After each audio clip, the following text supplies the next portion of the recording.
Before we begin, take a moment. Think about how far you are right now from your nearest neighbor.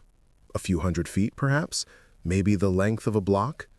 Now imagine shrinking that distance to nothing, and then reversing it entirely.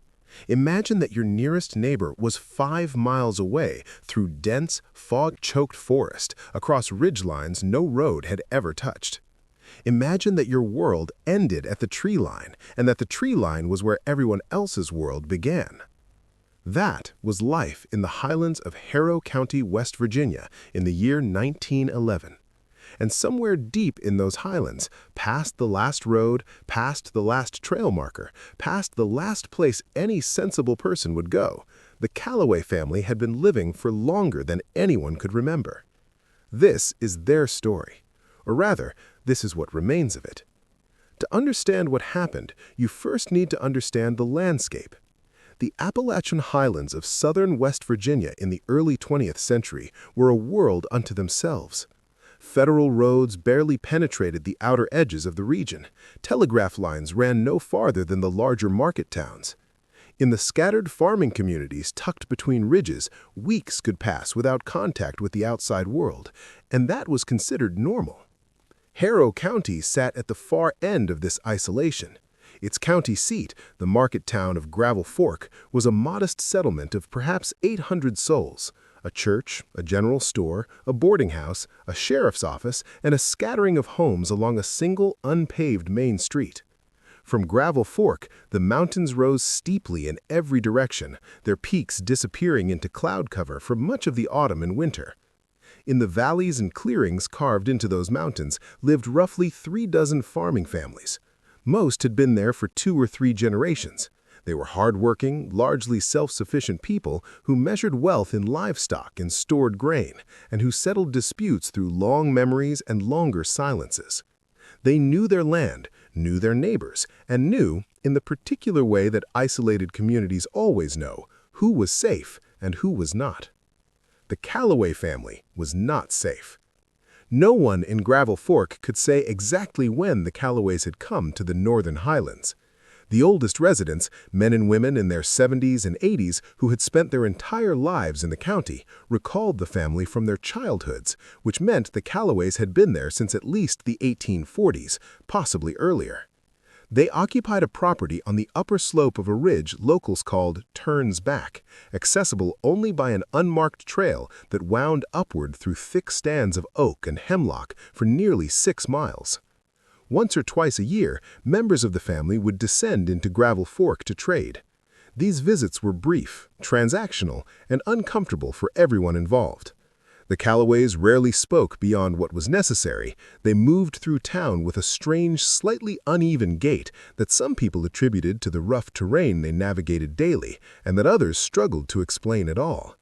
Their features were striking in a way that unsettled rather than impress. Deep-set eyes, pale complexions that seemed to absorb rather than reflect light, and an uncanny physical similarity between individuals supposedly of different generations. Women averted their gaze when the Calloways passed. Children were pulled indoors. Men exchanged glances that said everything their voices declined to. By nightfall on those visit days, the Calloways would be gone, back up the mountain, and Gravel Fork would breathe again, though no one would say that aloud. The rumors, naturally, were constant. But rumors in a small mountain community are a kind of currency, and their value inflates over time. What began as vague unease had, by 1911, grown into something closer to mythology. People spoke in low voices about strange lights seen on the upper ridge at night, about animals going missing near the Calloway land, about a Methodist minister who had climbed the mountain 20 years earlier to bring scripture to the isolated family and had come back a changed man. One who never preached again, who left the county shortly after, and who reportedly died in an asylum in Clarksburg, murmuring about bloodlines and ancient obligations. No one investigated these stories formally. That was simply not how things were done. The Calloways kept to their land, and the county kept its distance, and the arrangement held. Until the autumn of 1911, when a federal census agent named Edgar Marsh was assigned to document every household in Harrow County, no exceptions. Edgar Marsh was not from West Virginia. He was not from the mountains. He was a meticulous, methodical man from the administrative offices of Pittsburgh, Pennsylvania, recently reassigned to field work as part of a federal initiative to correct the chronic undercounting of rural populations in the Appalachian region. He had no patience for folklore. He had no respect for the kind of fear that prevents a grown man from doing his job, and he had no idea what waited him at the top of Turn's Back. He would find out soon enough, and what he encountered in that dark house on the upper ridge would set in motion a chain of events that Harrow County would spend the next decades struggling to contain, and the next century struggling to forget. In the next module, we follow Edgar Marsh up that mountain trail and through the door he never should have opened. Edgar Marsh arrived in Gravel Fork on the 3rd of October, 1911, carrying a leather document case, a government-issue ledger, and the particular confidence of a man who had never yet encountered a problem his clipboard could not solve. He checked into the Gravel Fork boarding house, a 2-story frame building run by a widow named Hester Poe, and spent his first evening reviewing the incomplete county rolls the local land office had provided. He noted immediately that the Northern Highland addresses were sparse to the point of negligence. Entire square miles of the county map contained no recorded households at all, represented only by blank contour lines and the occasional unnamed creek. He circled one address in particular, a parcel registered to a family called Calloway, listed with no given names, no occupant count, and a location notation that read simply, Upper Turns Back Ridge, Trail Unmarked. It was the only property in the county that had apparently never been documented in any previous census. He asked Hester Poe about it over supper. Her response was immediate and physical. She set down her spoon, folded her hands on the table, and looked at him with the expression of a woman choosing her words carefully. She told him the Calloways didn't like visitors, that the trail was dangerous, that any number of other families could be documented first, and that perhaps the Northern Highland address could simply be noted as inaccessible and left at that. Marsh thanked her for her concern and returned to his ledger. He set out before dawn on a Tuesday, his horse loaded with provisions for 3 days, his revolver holstered at his hip more out of habit than any particular concern. The morning was cold and gray, a low fog settled across the valley floor, and the first mile of the trail was pleasant enough, a well-worn path through farmland that gradually gave way to scrub forest as the elevation increased. The second mile was harder. The trail narrowed and the tree cover thickened overhead until the sky disappeared entirely. Marsh dismounted twice to lead his horse up sections where the path had eroded to bare rock. He noticed, with the particular attention of a man trained to observe, that the forest was very quiet. Not the peaceful quiet of a November morning, but the particular absence of sound that comes when birds and small animals have decided that an area is not worth inhabiting. He reached the Calloway property in the mid-afternoon. He almost missed it entirely. The clearing was smaller than he expected, partially screened by a stand of hemlock that had grown up against the fence line over what appeared to be decades. The main house sat at the center, a large blackened timber structure with a sagging roofline and windows so dark they seemed to absorb rather than reflect the gray afternoon light. Several outbuildings in various states of collapse surrounded it, a well with no cover, a tilting barn, a smaller shed at the rear of the property, its walls warped with age. There was no smoke from the chimney, no sound, no movement except for 3 thin chickens scratching at the dirt near the front porch. Marsh tied his horse to the fence post and crossed the yard. He knocked 3 times on the front door, announced himself as a federal agent, and waited. There was no answer. He knocked again. The door shifted slightly under the impact of his knuckles. It had not been latched, and swung inward 3 or 4 inches with a long, low creak. He stood in the doorway for a moment. Every practical instinct he possessed told him to leave. He pushed the door fully open and stepped inside. The smell reached him before his eyes adjusted to the darkness, a complex layered odor that he would later describe in his notes only as profound decay, organic and persistent, unlike anything in my experience. The interior was lit by a single crack of light coming through a gap in the wallboards, enough to reveal the long table, the rough-hewn chairs, and the 5 figures seated along the far wall. They had not moved when he entered. They did not move now. They simply sat and watched him with those extraordinarily deep-set eyes that caught the one thin blade of light and gave nothing back. 5 of them, ranging from what appeared to be a young adult to someone very old indeed, all sharing the same uncanny physical resemblance, all completely silent.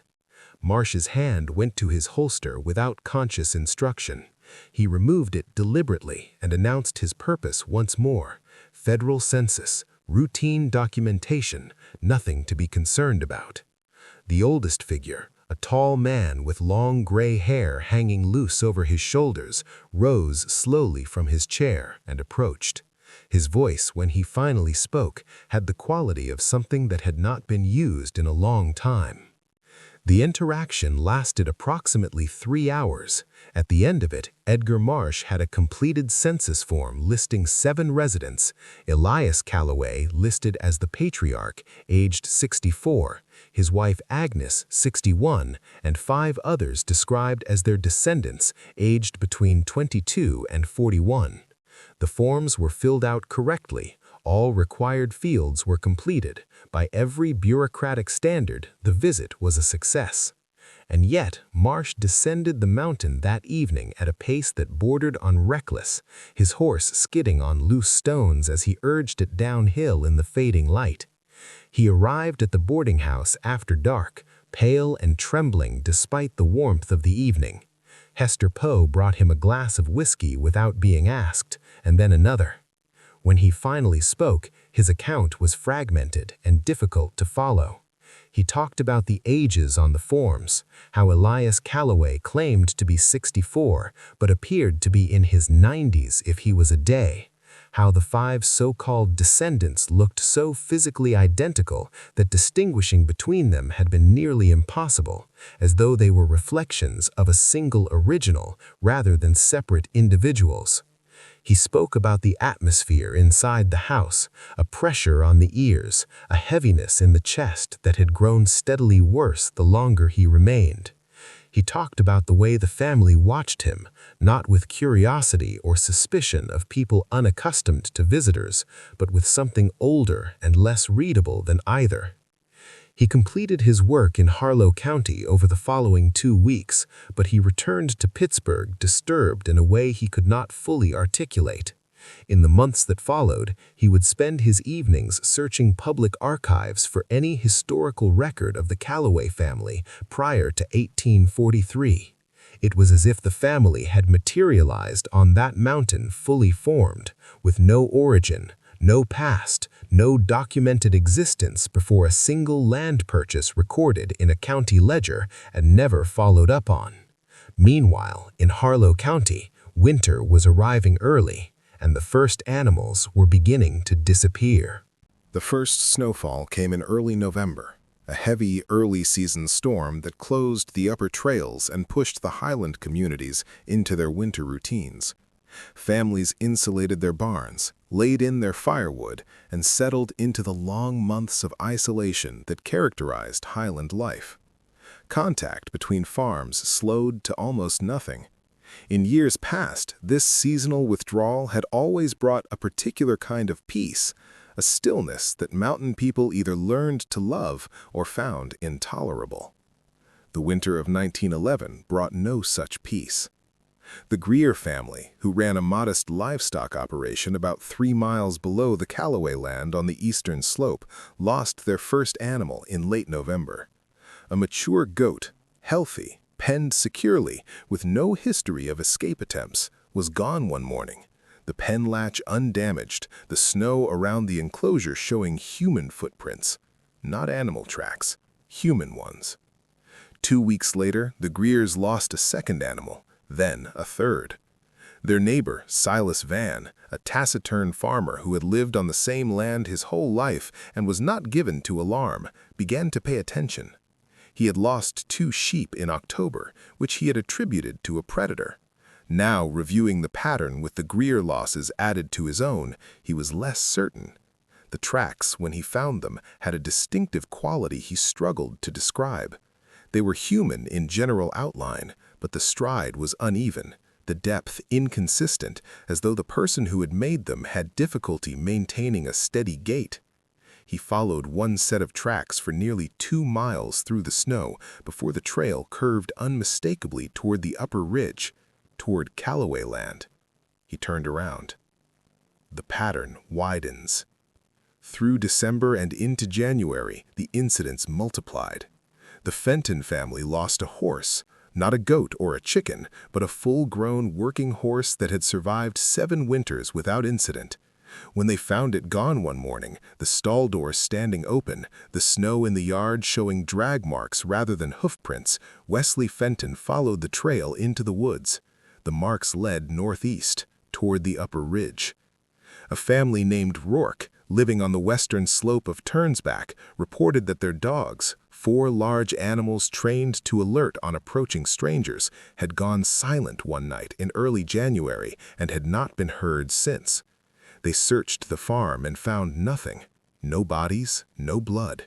Simply the absence of 4 dogs that had been there at sunset and were gone by morning.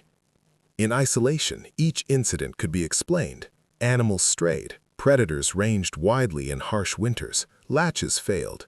But taken together with the unifying detail of those northeast trending tracks always pointing to the same destination, a pattern emerged that was impossible to rationalize away.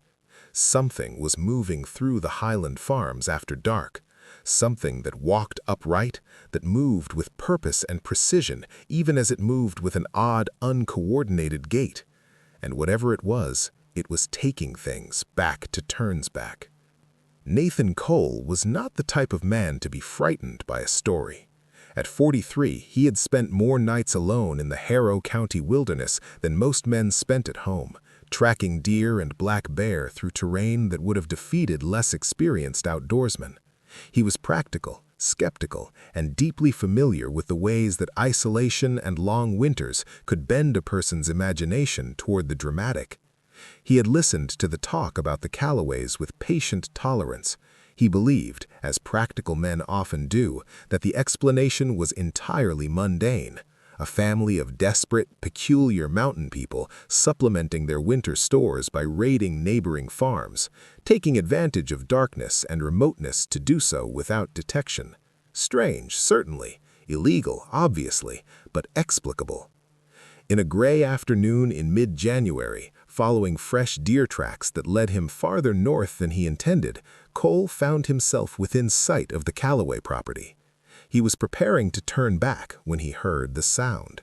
It came from one of the smaller outbuildings at the rear of the main house, the low, warped shed he could see through the trees. The sound was unlike anything he had heard before. It was human in origin, he was certain of that, but altered in some way he could not immediately categorize. Multiple voices overlapping, producing a low, rhythmic vocalization that fell somewhere between a chant and a moan and seemed to resonate at a frequency that had a physical effect on his chest cavity.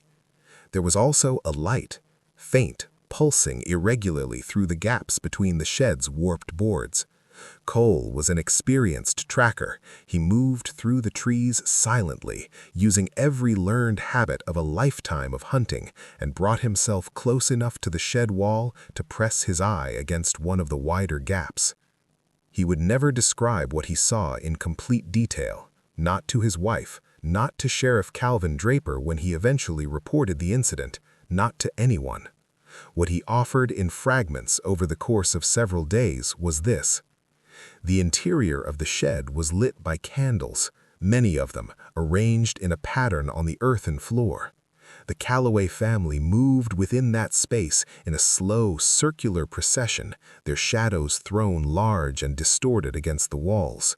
The way they moved was simultaneously disorganized and perfectly synchronized, a contradiction that Cole could not explain, but that stayed with him for the rest of his life.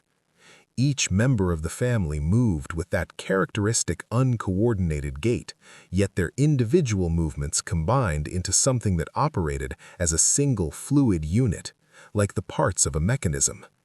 At the center of the circle was something Cole could not fully see. The candles obscured as much as they illuminated, and the circling figures blocked his sightline. But something was there.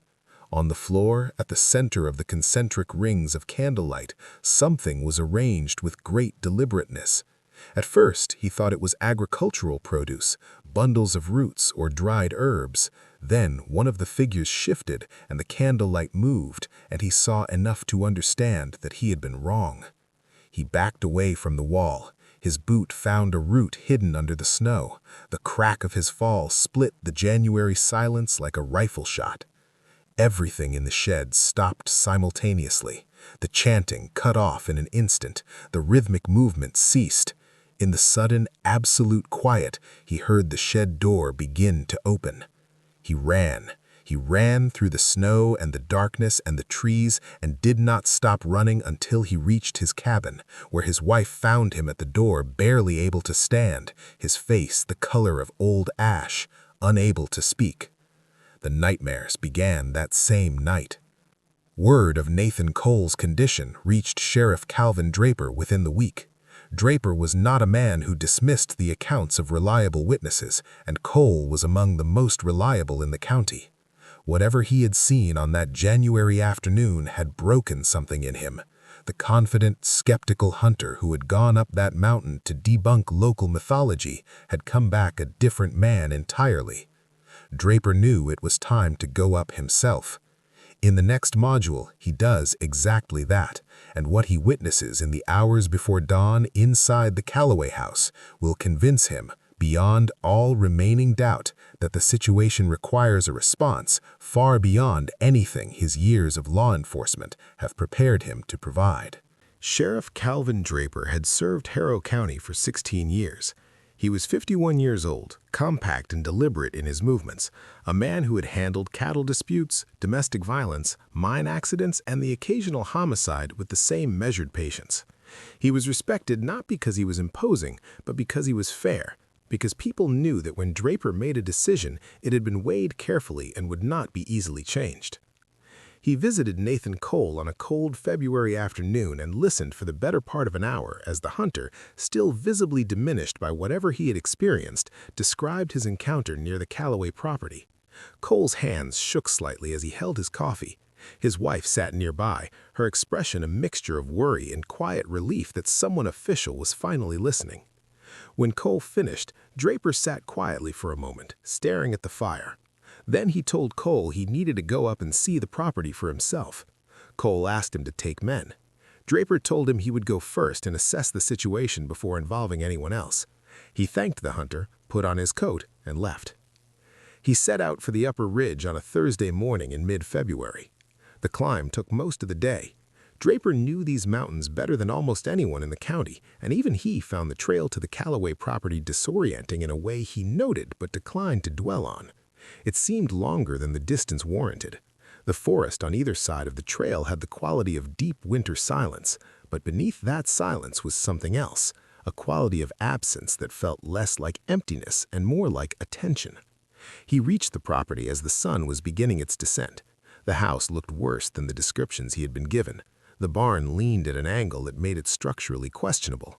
The yard was marked with patterns in the remaining snow, circular tracks, symbols scraped into the ice near the well. He cataloged these observations with professional discipline and approached the door. Elias Calloway answered on the third knock. He was as tall as described, stooped but formidable, his gray hair framing a face that seemed to carry its age in layers, not simply old but ancient, worn down to something elemental. He regarded Draper with those remarkable sunken eyes and asked, in the slow, deliberate drawl that seemed characteristic of the family, what a lawman wanted on private property. Draper explained that he was looking into reports of missing livestock on neighboring farms. He was not accusing anyone of anything. He simply needed to ask a few questions and perhaps confirm that no one on the Calloway property had observed anything unusual in recent months. Elias held his gaze for an uncomfortably long moment. Then, without speaking, he stepped aside and gestured for the sheriff to enter. The interior was as dark and oppressive as every account had suggested. The entire family sat around the long table, 7 of them in total, a number that matched the census records, watching the sheriff with the intense, unreadable stillness that seemed to be the family's default mode of engagement with the outside world. No one else spoke. Elias answered Draper's questions in monosyllables. No, they had not seen any unusual activity. No, they had not observed predators moving through the area. They kept to themselves. They always had. The conversation lasted perhaps 40 minutes and produced nothing of evidential value. Draper was preparing to leave when he realized with a jolt of genuine alarm that the light outside the single window had gone entirely. Not dimmed, gone. The short winter day had given out completely while he sat in that dark room, and the temperature outside, already below freezing, would make a nighttime descent of the trail genuinely dangerous. Elias Calloway watched him register this fact. Something moved across the old man's face, too brief and too subtle to read with confidence. He offered, in his slow, drawling voice, that the sheriff was welcome to use the small room at the back of the house. Basic accommodation, he said, but shelter enough until morning. Draper wanted to refuse. Every instinct he had developed over 16 years of reading dangerous situations told him to refuse. He accepted. He had no other viable option. He did not sleep. He lay on the narrow cot in the small back room with his rifle across his chest and his revolver under the folded coat that served as his pillow, listening. Through the thin interior wall he could hear the family, movement, whispers, and something that was not English, the occasional low vocalization that bore a resemblance to the chanting Cole had described. He tracked the hours by the gradual deepening of the silence outside. Around midnight, he heard the household stir. Footsteps crossed the main room, a door opened, multiple figures moved through the yard. Draper stood silently, crossed to the room's single small window, and wiped a circle of frost from the glass with his sleeve. Through the cleared glass, he watched the Calloway family cross the yard in single file, each carrying a lamp. They moved toward the shed, the same structure Cole had described, the same one Draper had mentally flagged during his visual survey of the property. One by one, they entered. The lamplight leaked orange through the gaps in the boards. Then the sounds began. He stood at that window for perhaps 10 minutes, watching, listening, before his duty overcame his instinct for caution. He dressed fully, took his rifle, and crossed the yard in the dark. What Sheriff Calvin Draper witnessed through the gap in the shed wall on that February night in 1912 was something he would never voluntarily describe in its entirety. In his official report, filed weeks later, he used carefully neutral language, ritual activity of indeterminate nature, objects of unknown origin arranged in a specific pattern, vocalization in an unidentified language. He noted the concentric arrangements on the floor, the altar of stacked stones at the center, and the objects upon it that the moving candlelight made it difficult to fully see. He noted the mechanical precision of the family's circular movement, the way their individual abnormal gaits combined into a procession of disturbing coherence.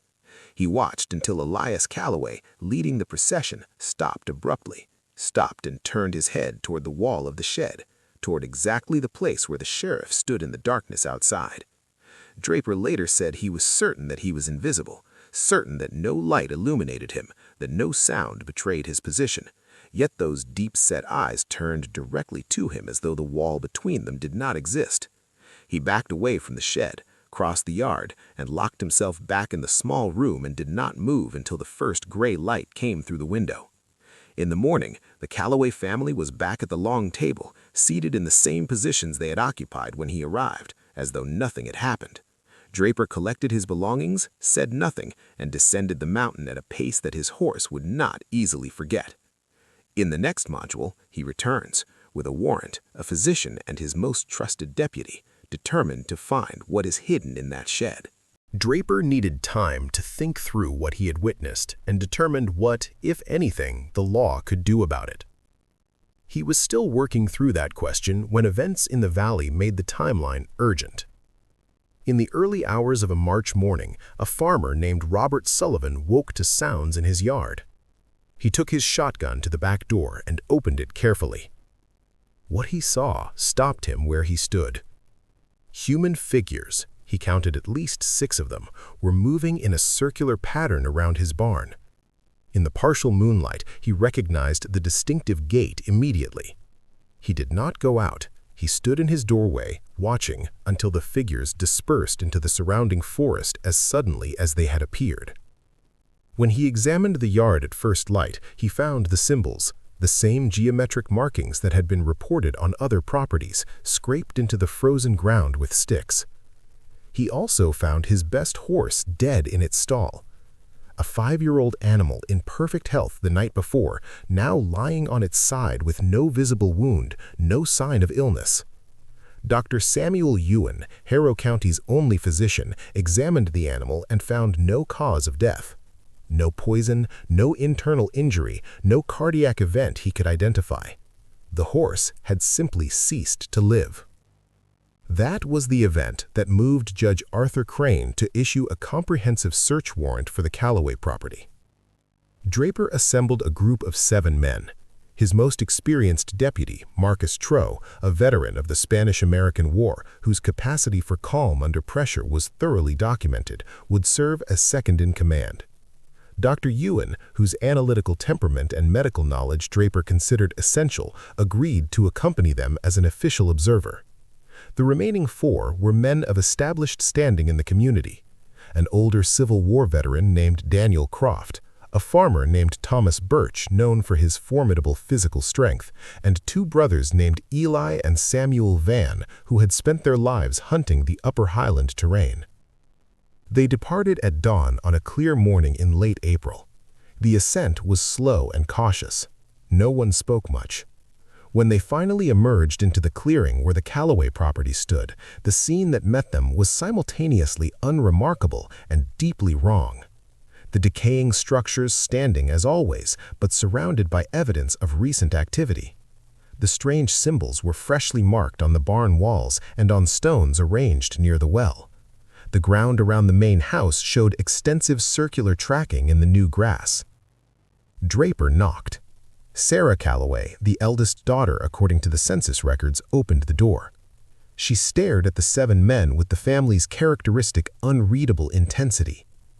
Draper announced the warrant formally and asked to speak with Elias. Elias emerged after a brief internal consultation. He was, as always, cold and minimally responsive. He granted access to the property with a brevity that Draper noted as unusual for someone being subjected to a legal search. There was one condition. The shed at the rear of the property was, according to Elias, a site of private religious practice. He insisted it not be entered. Draper agreed to search every other structure first. What they found in the barn was significant. Stored grain and a quantity of potatoes, far more than the farm's visible cultivation could account for, and including varieties grown exclusively by certain neighboring families. Ropes with marks of recent heavy use. Cutting tools with stains that Dr. Ewan cautiously identified as consistent with blood, though he could not rule out rust or mineral contamination. And bones. Animal bones piled in one corner, their number far exceeding what a family of 7 would produce through normal food consumption. Several of the bones bore cut marks that Ewan, applying his medical training to their analysis, identified as inconsistent with conventional butchery. Marcus Trow, surveying the property with a soldier's eye, also observed something more subtle. The property had been arranged with a deliberateness that went beyond the functional. Sightlines were maintained between structures. The positions of family members during the search were not the random distribution of people going about their day. They were watching from fixed positions that collectively covered every approach to every structure. It was defensive positioning, practiced and intentional. They were hiding something, and everyone present knew it was in the shed. As the sun began its descent, Draper made the decision. The warrant covered the entire property. Elias Calloway's conditions carried no legal weight. Thomas Birch forced the shed door in 4 deliberate blows, and the old wood gave way. The smell that emerged was overwhelming. Candle wax, charred herbs, and beneath both, a deep organic decay that several men stepped back from involuntarily. Draper entered first with his lamp. The interior was larger than it appeared from outside. Every surface, the floor, the walls, the ceiling beams, bore the symbols, here more elaborate and more densely layered than anywhere else on the property. Circles within circles, geometric patterns that seemed on the verge of resolution before dissolving into abstraction. The walls were hung with arrangements of animal bone, twisted roots shaped into humanoid forms, stained fabric bearing more symbols stitched in dark thread. At the center stood the stone altar. Even in lamplight, Draper recognized it from what he had glimpsed from the wall months before. The stones were dark with years of use. On the surface lay objects he cataloged carefully. A blackened metal vessel, bladed instruments with intricately carved handles, candles of a type no one had ever seen available for purchase in the county, and 3 books, large old volumes, bound in material that was neither cloth nor conventional leather, their pages filled with calligraphy in a language none of the 7 men could recognize. Dr. Ewan opened one book and examined it with careful hands. The characters combined what appeared to be fragments of several known alphabets, Norse runes, Latin script components, and symbols entirely foreign to anything in his considerable education. The illustrations were diagrams of rituals, he believed, figures in precise arrangements around structures identical to the one he was standing in. Samuel Van found the collection on the far wall, personal items arranged in carved niches, a silver pocket watch with initials engraved on the case, buttons from quality clothing, a decorated belt buckle, objects that had no business being there, objects that suggested to everyone who saw them that the people they had belonged to were no longer available to claim them. Beneath a loose section of the floor, Elias Van found the hidden compartment. Human bones, ancient, fragile with age, along with pieces of parchment covered in faded writing and a corroded metal medallion. Dr. Ewan examined the bones and confirmed their human origin. However old they were, their presence in this context was unambiguous. The Calloway family returned while the search was still underway. The 7 men heard them first, that characteristic low chanting growing louder through the trees, approaching from the higher slope. They assembled in the yard as the family emerged from the forest in their single-file procession. When Elias Calloway saw the open shed door, something moved across his face that was not quite anger and not quite fear. He and his family stopped 20 yards away. Draper stepped forward, warrant visible, and announced the arrest formally and clearly. There was a long silence. Then Elias laughed, a harsh, brief sound that carried across the clearing with uncomfortable clarity. He spoke at some length in his slow, deliberate voice about things the law could not comprehend, about obligations older than West Virginia, about what happened to those who disturbed certain arrangements without understanding what held them in place. Martha Calloway, the matriarch, placed a hand on her husband's arm. Something passed between them. Elias went quiet, and then, to the visible surprise of everyone present, he nodded. They would come peacefully, he said. He also said they would be back. The descent to Gravel Fork with the Calloway family in custody was one of the strangest experiences any of the 7 men would have in their lifetimes. The family walked in absolute silence, in perfect formation, offering no resistance of any kind. When they arrived in Gravel Fork that evening, the town turned out to watch, and no one in the watching crowd spoke above a whisper. The Gravel Fork County Jail was a 4-cell brick structure that had never been designed to house 7 simultaneous occupants. Draper improvised, women in one cell, men in another, Elias isolated in a third. Dr. Yuen conducted a medical evaluation of each family member, as required for the official record, and what he found deepened his unease. By every measurable standard, the Calloways were in better health than their appearance suggested. Strong pulse rates, clear respiration, No malnutrition, despite figures that by all visual evidence should have indicated serious dietary deficiency. Their physical constitutions appeared to operate, as UN wrote in his notes, by a slightly different internal logic than I have observed in any other patient population. Their first night in custody was documented in detail by Deputy Eli Pratt, who held the overnight watch. Around 3 in the morning, a time that had acquired its own ominous significance given the pattern of incidents over the preceding months, every member of the Calloway family rose simultaneously in their separate cells and began to move in the small circular patterns that Pratt recognized from the described rituals. The chanting began, low, in that unknown language, echoing off the stone walls. Pratt woke Draper. The two men stood in the hallway and watched as the family performed their ritual in miniature, confined but unconstrained in any meaningful sense. After approximately 20 minutes, it stopped. The Calloways returned to their previous positions and went still. Neither man slept again that night. On the 5th night of detention, Deputy Pratt was found unconscious on the hallway floor at dawn. When he regained coherence hours later, his account was difficult to consolidate into a single coherent narrative. He described a variation in the midnight ritual, more intense, the chanting louder and more densely layered, the words seeming to acquire a physical presence in the air of the corridor.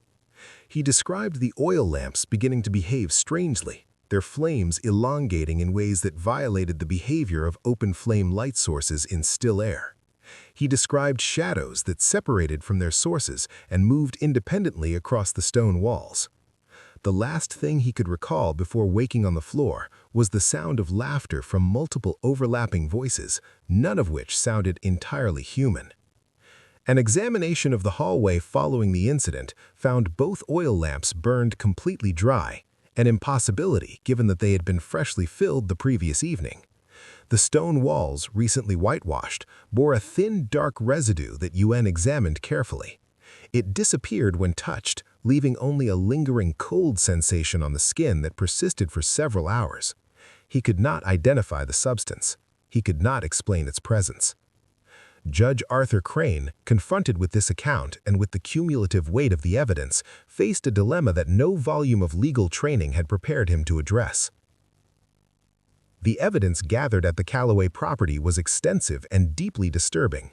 The personal items in the shed strongly implied connections to unsolved disappearances spanning decades.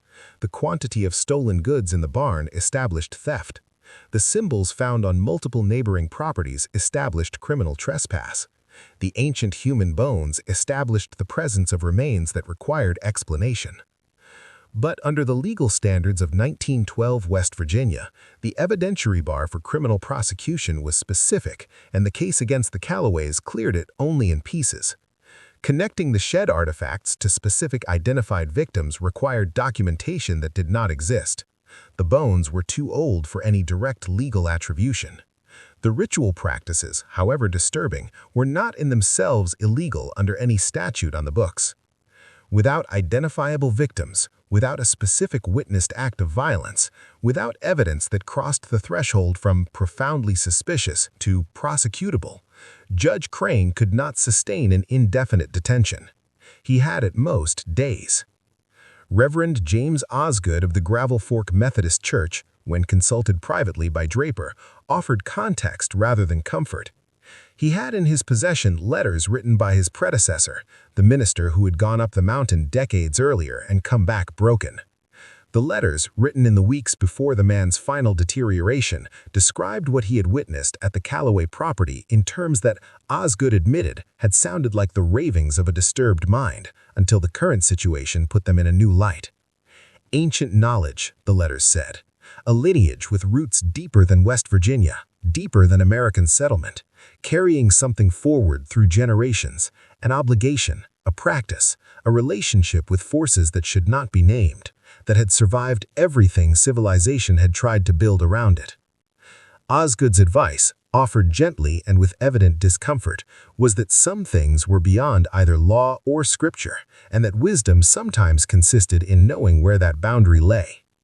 Draper did not find this satisfying, but he was beginning to run out of alternatives. A community meeting at the Methodist Church produced heat but no solutions. Farmers demanded action. Some demanded permanent expulsion. Draper and Judge Crane, understanding both the legal constraints they operated under and the very real risk of community violence if the situation continued without resolution, needed a mechanism that would work even if it could not be formalized. Marcus Troe proposed what he called a boundary agreement, an informal arrangement that would carry more psychological than legal weight, but that both parties might have self-interested reasons to honor. The Calloways would return to their land and remain there, permanently. No contact with neighboring communities, no nighttime activity on other properties, complete self-isolation. In return, the county would leave the Calloway land entirely alone. No further searches, no surveillance. The property would be, in all practical terms, off-limits to everyone. Draper presented the proposal to Elias during a formal cell visit. The patriarch listened in silence. Then he countered, slowly and precisely. He accepted the terms. He added one condition. The agreement would hold in perpetuity, not until the family died out, not until a new sheriff arrived with a fresh warrant, permanently. He added, in a voice that Draper would remember for the rest of his life, that some arrangements once made took on a weight of their own, and that breaking them had consequences that went beyond the legal and the practical. Draper signed the documents. Judge Crane signed the documents. The community representatives signed the documents. On the 10th day of their detention, the Calloway family walked out of the Gravel Fork jail into a gray May morning, gathered in the yard, and began the long walk back up the mountain. The town watched in silence. No one said goodbye.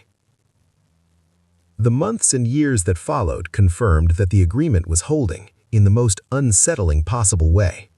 The Calloways vanished from public view entirely. No family member was seen in any community in Harrow County again. The trail to their property fell into disuse and was gradually reclaimed by forest. Within 2 years, the surrounding farms had been abandoned, their owners relocating to other valleys or other counties without giving formal explanations. A strip of empty land expanded slowly outward from the upper ridge, a widening zone of avoidance that no one organized and no one needed to. The land itself changed. Hunters who ventured near the area reported that the wildlife was gone, not depleted, not driven off by a single bad season, but absent in the way that a place becomes absent when something fundamental about it has altered. Trees at the edge of the Calloway land shed their leaves out of season and did not reliably grow them back.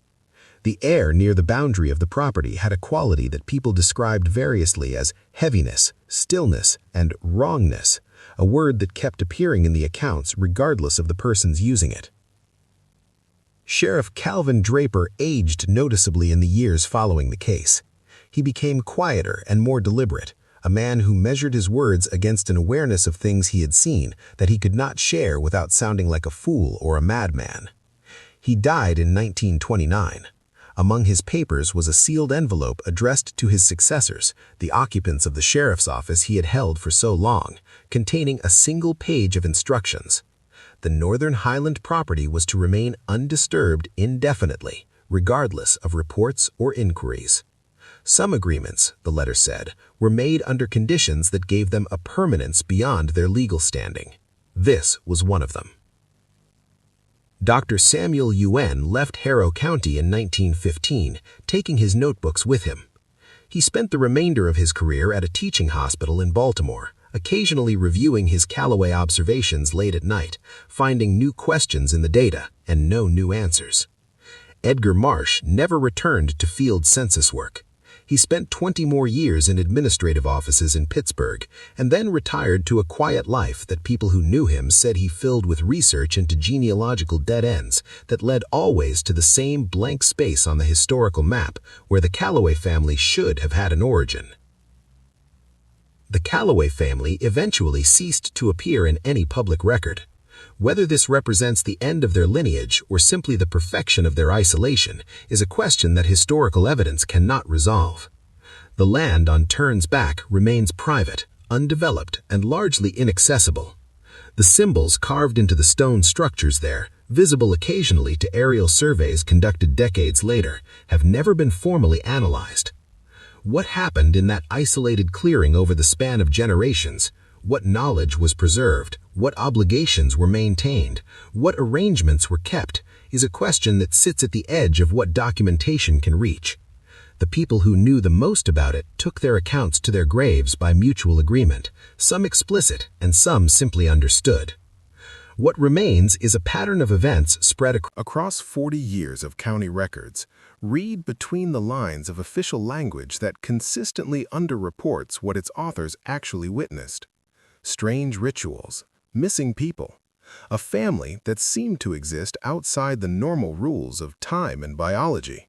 A deal struck under duress that everyone involved was quietly glad to honor for reasons none of them would fully explain. Some stories don't resolve. Some mysteries don't surrender their center, no matter how carefully you approach them. This is one of those stories. And perhaps, if the people closest to it are to be believed, that is precisely as it should be. Thank you for joining us through this journey into one of Appalachia's most enduring and unsettling chapters. If this account raised questions for you, as it has for everyone who has examined it, leave your thoughts below. And if you carry knowledge of similar histories from your own region, the places that local maps leave blank, the stories that older residents decline to repeat in full, we'd be glad to hear from you. Some doors may be better left closed, but some deserve at least to be found.